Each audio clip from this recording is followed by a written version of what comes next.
کے قانون شہریت کے مطابق افغان مہاجرین جو پاکستان میں موجود ہیں ان میں سے بہت بڑی تعداد شہریت کی حقدار ہے۔ اس کے 4 طریقے ہیں۔ سٹیزن شپ ایکٹ کے سیکشن 4 کے مطابق ہر وہ بچہ جو پاکستان میں پیدا ہوا ہے وہ پاکستان کی شہریت حاصل کرنے کا حق رکھتا ہے۔ اس سلسلے میں ریفیوجیز کے لیے کوئی ایکسیپشن نہیں ہے۔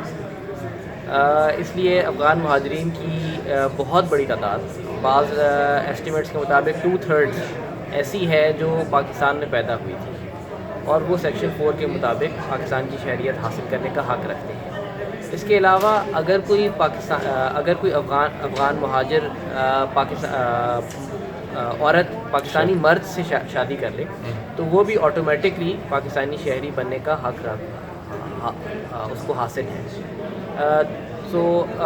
پیدائش اور شادی 2 طریقے ہیں۔ اس کے علاوہ تیسرا طریقہ ہے ڈسینٹ، یعنی اگر کوئی ایسا بچہ ہے جس کے والدین میں سے ایک تو افغان مہاجر ہے مگر دوسرا پاکستانی ہے تو اس کو بھی وہ پاکستانی شہری تصور کیا جائے، خواہ وہ ماں ہو یا باپ، جو بھی خواہ اس کی ماں پاکستانی ہو خواہ اس کا باپ پاکستانی ہو، دونوں میں سے کوئی ایک بھی اگر پاکستانی ہے تو وہ پاکستانی شہریت کا حق حاصل رکھتا ہے۔ یہ بات 2002 کے بعد سے افیکٹو ہوگی، کیونکہ 2002 میں اس حوالے سے ایک ترمیم پاکستان کی قانون شہریت میں لائی گئی تھی۔ تو پیدائش، شادی اور ولدیت، یہ 3 طریقے ابھی اگر پاکستانی عورت افغان سے شادی کرے، جو خاکی صاحب نے کہا، تو وہ افغان مرد بھی سٹیزن شپ لے سکتا ہے؟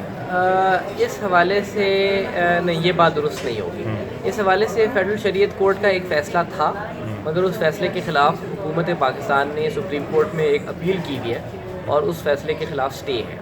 تو اس وقت جو گراؤنڈ ریئلٹی ہے، جو لیگل سچویشن ہے، وہ یہ ہے کہ اگر افغان مہاجر مرد پاکستانی عورت سے شادی کرتا ہے تو اس کو شہریت حاصل آٹومیٹکلی نہیں ہوتی۔ یہ افغان ریفیوجیز اگر اب عدالتوں میں چلے جائے انہی لاس کے تحت، تو ان کو سٹیزن شپ عدالت دے سکتی؟ ہم تو انکریج کرتے ہیں کہ اگر کوئی افغان مہاجرین کا بچہ پاکستان میں پیدا ہوا ہے، پاکستان میں رہتا ہے اور یہاں رہنے کا خواہش مند ہے، تو وہ پاکستان کی کسی بھی ہائی کورٹ سے اس حوالے سے رجوع کر سکتا ہے اور ہم ویلکم کریں گے اس قسم کی کسی بھی خواہش مند شخص کو۔ میرا نام عمر گیلانی ہے، میں اسلام آباد ہائی کورٹ میں پریکٹس کرتا ہوں۔